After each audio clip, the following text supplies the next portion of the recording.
Alright, so Ukraine again launched some of the drones to Ruzzian, then to Bryansk and towards Saratov angles. But the most of the kabooms were registered and recorded in Ruzzian, around 18 of those. As you can see, Ruzzian is located really not far away from Moscow, but why is it so important? Well, because it has one of the biggest oil refinery facilities. This oil factory belongs to the Transneft Corporation, and strategically it is a very important facility for Russia. They produce aviation fuel, diesel and benzene. But it seems like they failed to protect it this night. I think that it is completely gone for Russia based on the images they share in internet. It looks like the start of some sort of the war. I remember those kind of the images shared on TV. Then United States started their operation in Iraq. They hit lots of the important infrastructure with the bombers, and here Ukraine uses drones. The local coal power plant was also hit by the drone. Russians report that it was the Russian air defense which hit the drone and the drone went into it. Okay. In Bryansk there is the smoke report coming from the Kremlin L factory. This is one of those few microelectronic factories in Russia which produce chips for missiles and so on. Or I think what they do is they upgrade or update China-made chips. And it's the second time Ukraine targets the same building. Guys, here I can show you just the still images, screenshots, but on my Telegram channel you'll have many more videos, so I highly recommend you to subscribe for my Telegram group. It's in the video description just below. So yeah, it's one more big kaboom night for Russia where many of the important facilities were gone. About the Engels airfield, we have the confirmation that there were some of the Ukrainian drones flying, but we have just the videos with the sound of the drone and some of the boom on the background, but we don't have the images of what particularly was hit there. So yeah, I'm still waiting for Saratov angles. On my Patreon page I put this article of Reuters. They say that Putin is growing concerned by Russia's economy as Trump pushes for Ukraine deal, where they say that Putin is so concerned about the Russian economy perspectives that he is willing to stop the war in Ukraine, probably. By the way, the same author published one more article before saying that Russia is ready for negotiations. Honestly guys, I don't see the readiness of Vladimir Putin. He is willing to continue. He says about it openly, as well as the Russian elite. And they all do it despite the huge economic crisis in Russia. You know, in 90s there was the huge crisis, but Russia started the war against Chechnya. Another thing that Russians will start some sort of the revolutions, at least for now. They're very volatile, they're negative, and basically they are slaves of the Russian regime. It doesn't mean that Ukraine shouldn't target the Russian economy spots like refineries and so on.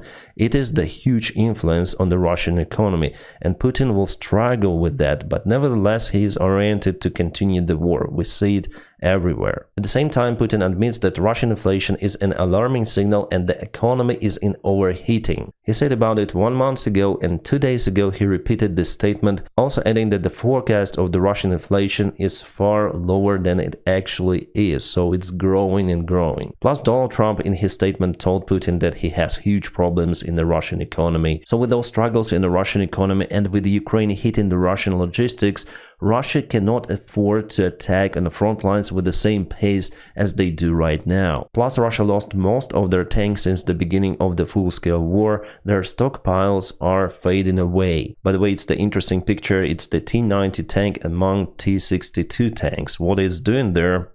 But Russia is definitely sending even T-62 tanks, as we know. I already did the full remaining tanks analysis in the Russian army, and definitely they have just few of them, like a couple of thousand. Compared to what it was at the beginning of the war, well, Russia lost 2/3 of their tanks, and some of the tanks in the stockpiles are in a very terrible condition. That's why Russia also cannibalized the tanks for the spare parts. Here I can see that many of the tanks are staying without the tank barrels. Not even saying about the engines and other equipment that was also taken, so basically those are mainly corpses. And about the new Russian tank production, well, they produce up to 300 tanks per year, modern tanks. Again, already without the precise aiming equipment that was produced in France, so their T-72 or T-90 tanks are less capable than before, and they're just unable to cover the losses on the front lines. But nevertheless, I think that the Russian economy is able to sustain itself, and the war for extensive period of time, could be for years. Not 4 years, but 4 years. This graph shows us how the trade with the countries which applied sanctions on Russia lowered since 2022, but at the same time non-sanctioning countries increased their trade with Russia. We are speaking mainly about China and India. So those countries will be able to sustain the Russian economy at some certain level. Plus also Turkey trades with Russia, Southeast Asian countries like Indonesia, also many of the ex-Soviet countries in Latin America as well, Brazil. So unfortunately Western countries, G7 countries and democratic countries are unable to cut Russia from the markets completely. And to isolate Russia from the trade with China, India and so on, there should be a trade war between non-sanctioning countries and sanctioning countries, unfortunately. For example, it could be a great move to move back to the United States and Europe the production of the goods. But most of the goods, especially electronics, everything of that is made in China. Like most of the stuff, I recently bought monitors and personal computer, a new one, upgrade. Everything is made in China. Even Apple is made in China. All of those corpos are looking to pay less for the workforce and obtain more of the income. So China produces mostly everything nowadays. So basically West made China big again or great again. But China has its own policy, so they support Russia directly, and to cancel that support, the trade war is imminent. Would the West risk their economy in trade war against China? I don't think so. That's why my forecast unfortunately is not good, that we're gonna witness many years of the war in Ukraine. Because despite the huge crisis in the Russian economy, they will be supported by their main ally China and the other countries which just like to have the business as usual. But again, every strike on a Russian oil facility or the part of the military infrastructure makes the war comes to an end in one or other way, because Russian economy will struggle. They need more resources, and after all, the Russian economy will collapse. It will just take extensive period of time, because they still do have the support from the other countries. Mainly Ukraine for Russia is like Afghanistan for USSR. After all, it's imminent. Russia will collapse, but it will not collapse tomorrow or the day after tomorrow. The economy of Russia is still big enough to sustain the war and will be capable to sustain this madness. Like the war in Afghanistan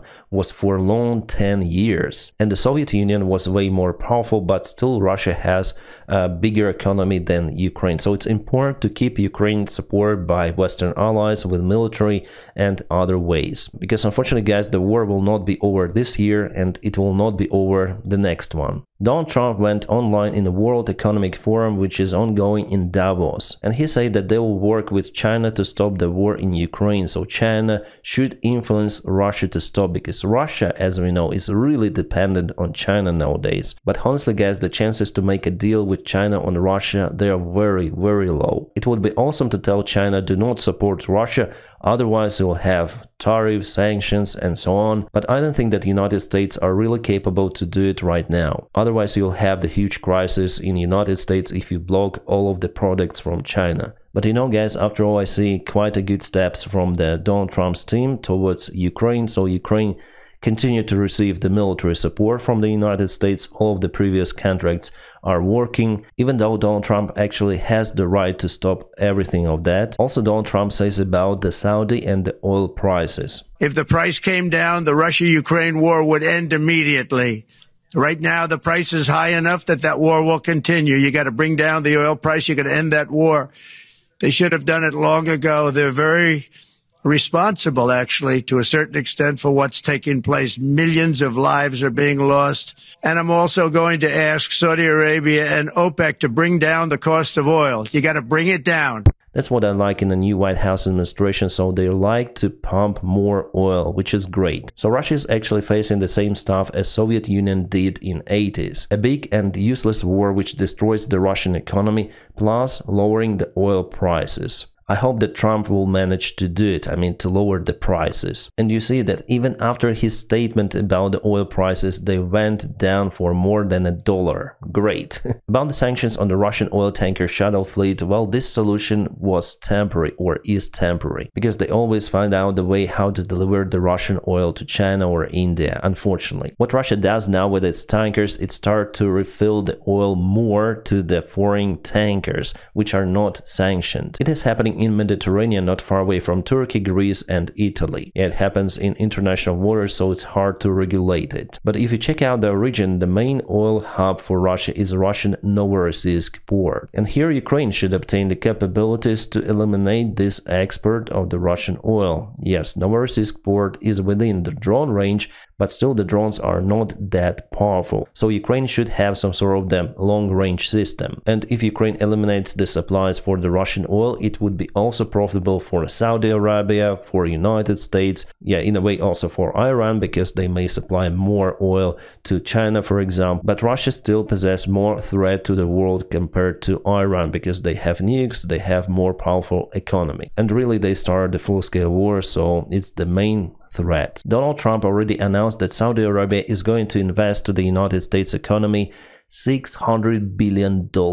That's a huge sum, and Donald Trump said that he wants to make it 1 trillion even. The negotiations are still ongoing, so there will be a new partnership between the United States and Saudi Arabia. I think that after all, it was the big political game from Donald Trump. It was his man who organized the meeting with Netanyahu, and after that meeting, miraculously, Israel said that there will be some sort of the deal with Hamas. It's really unexpected and interesting, and I think it was one of the main conditions for Saudi Arabia to invest to United States economy. They just didn't want Israel to strike Gaza more. So United States, as a main ally of Israel, decided to help in this case to obtain huge investments.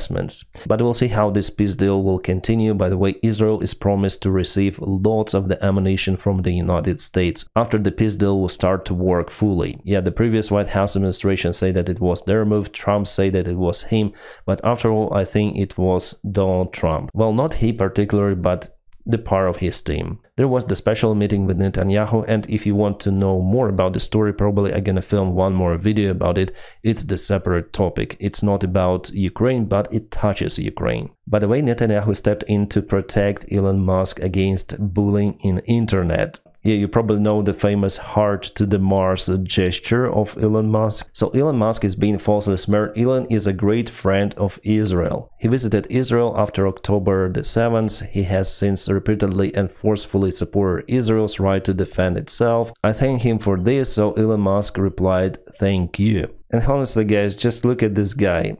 I don't really think that he meant that sign which he shown. I think that Elon is just a sick person. He requires some of the attention from professionals, that's it. But he's not like the supporter of neo-Nazi movement or something like that, no. Nevertheless, as I've told you, he wants to introduce some of the fascist regime, like electronical fascism, I call it, where corporations will be in charge of our lives. Yes, partially it is like that even today, but it could be even worse, where the limited group of the billionaires will control our lives entirely, I mean totally. With that, I don't really support ideas of Elon Musk, and I think that he's dangerous for society, but he has lots of the power, lots of the influence and money. We have what we have. And also, yeah, he is quite sick, so he can show or think differently. The fresh vehicle losses for Russian and the Ukrainian army, the source is Andrew Perpetua. He analyzes the drone videos, so he provides us with this information. Well, the most of the losses for the Russian side are the supply vehicles, so Ukraine is really focused on targeting the Russian logistics. Just for a single day, Russia lost 4 of the tanks. 2 of them were quite modern, T-80 and T-72. Well, actually, Russia tried to restore the production of T-80 tanks fully, but it didn't happen. It's really hard to produce and maintain turboshaft engines, so they are focused on standard diesel engine T-72 tanks. Plus, Russia also continued to lose their air defense, not just the modernized version, but the classical book. It means that Russia is running out of the air defense if they send just original book to operate in Ukrainian front lines. And for Ukraine, you can see many of the supply vehicles as pickup trucks were lost, most because of the FPV drones, some of the night vision FPV drones, as you can see. So Ukraine started to use this technology at first, and then Russia took this idea, and they are capable to master Ukrainian ideas more, unfortunately. initially, because they have more government resources and they experiment with different stuff. Also, as I told you, plus they have reliable supplies coming from China to maintain their FPV production. Well, as you can see, if the Ukrainian vehicle is armored, it's mostly not destroyed or destroyed in occasional cases. If you take, for example, those strikers, they were abandoned or damaged, so they sustained damages which didn't allow them to continue the fight. Abandoned is actually a great thing, so it means that the crew survived and left the vehicle. So Striker with its armor protects the Ukrainian warriors. And after those two machines were abandoned, Russia hit those with drones. And here, FPV drones, drones, so drones hit armored vehicles, tanks, and so on. You can rarely find artillery here, I see just the drones. So it's the future of the war of the 21st century to use FPV drones, surveillance drones elsewhere. And even that big army as the Russian Federation with lots of the artillery continue to use FPV. Ukraine is reforming its recruitment efforts to attract younger soldiers and boost forces. It will be not the forced mobilization, as they say they will get just volunteers, but we'll see. From what I understood, Mike Waltz from Trump's team also called Ukraine to mobilize people from 18 years old. At the same time, Zelensky says, give us more weaponry because now we have people, but not enough weaponry. So what we might have with lowering mobilization age is more people without weapons. Well, maybe Donald Trump would support Ukraine even more. In that case, I would support Donald Trump. Because as for me, Donald Trump during the election campaign and Donald Trump now is different. Donald Trump was asked whether the war could be over this year. Russia by then? Well, you're going to have to ask Russia. Ukraine is ready to make a deal. So Ukraine is ready, Russia is not. Russia will be pushed with sanctions, Ukraine will be supplied with weaponry, from what I understood. That's what I actually expected from the Harris administration, but here Donald Trump does it. Well, at least he says that. The Defense Express tells that the United States is making a mysterious, well, maybe a secret gliding bomb with a range of 463 kilometers, kind of the precise figure here. It's a missile-bomb for the Ukrainian armed forces especially, which can be used to deploy quick thing against ships. Awesome if it is true. Probably the only step that I do not like in Trump's administration for the last few days is that Donald Trump still wants to meet with Putin. Unfortunately, Donald Trump still thinks that he can stop this war by simply speaking with Putin. It's not like that. For Putin, the end of war, the only end of war, is capitulation of Ukraine. And for Putin, this meeting is just to show to the world that he is accepted by the world leaders, like the biggest leader is now Donald Trump. No more, no less, Putin will never do what Trump tells him to do. So the only thing for Donald is to support Ukraine even more and, as he said, to apply sanctions on Russia. Alright, and now what about is happening on the front lines? Russia still attacks with their straightforward strikes using armored vehicles, and they have significant losses. Nevertheless, it allows them to take more ground. If you check out the latest update from the Deep State military map, you'll see that there is no movement from the Ukrainian side, no counterattacks, just the enemy advancement. For example, in Velika Novosilka, that's the place where I am really concerned about the Ukrainian army. So it was yesterday. Today you can see this tiny little gap in just 2 or maximum 3 streets. So potentially Ukrainian group could be trapped on the south. This is probably the worst situation possible, but withdrawing from Velika Novosilka is also a great challenge across this river and difficult terrain. In Kurahovo or Dachna area, there is also the movement of the Russian side. They occupied this tree line and the local lake. Still, Dachna is under Ukrainian control. Ukraine keeps this road free from the Russian strikes, and the river on the north really helps Ukraine to protect this way. In Pokrov's direction, Russia mostly tries to expand this bridgehead sideways, but there was no movement to Pokrovsk itself for the last couple of days. In Chasiv Yar and Torix, there was no movement from the Russian side. Also, Russia still fails to reach this important crossroad, but Russia has the advancement in the Kharkiv region, not far away from Zapadna, so it was yesterday, it is today. The interesting question is, why would they spread their resources to the Kharkiv region if the main goal for Russia is to occupy Zaporizhia, Kherson, Donetsk and Lugansk oblasts? Well, I may tell you why, because it's not the only goal for the Russian Federation. They want to occupy all of the Ukraine, including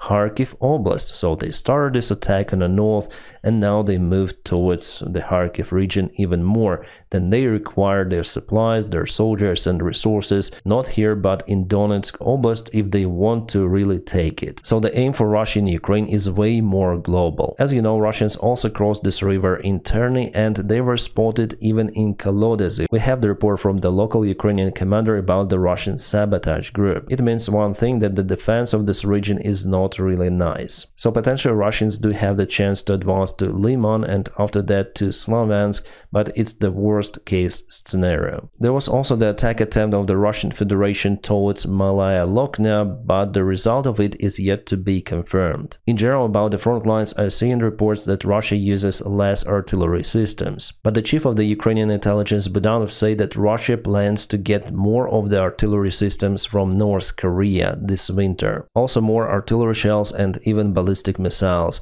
So if Russia wants to get more armor from North Korea, do you really think that they have peace in mind? No. By the way, it's not all about the front lines. We have the confirmation from the Kursk Oblast that Ukraine pushes Russia even more, taking the part of the ground not far away from Sudzha. Awesome news. Thanks Michael Center 3 for the update. And also Ukraine moves ahead in Kupiansk region towards Kryglakivka. Awesome. As you can see, not just Russia takes the ground, we see more and more of those small Ukrainian counterattacks. But Ukraine is still far to reach initiative on the front lines. Probably with a proper approach from the United States and from Ukraine itself, I think that it could happen even this year. My friends, I hope you liked this video. The previous one which I filmed, my experiment, didn't go well actually. What I understood that if you want to make extra efforts, it doesn't necessarily mean that those are for good. So yeah, probably the standard format is after all better. And my friends, I wish you all a peaceful sky wherever you are and have a great time.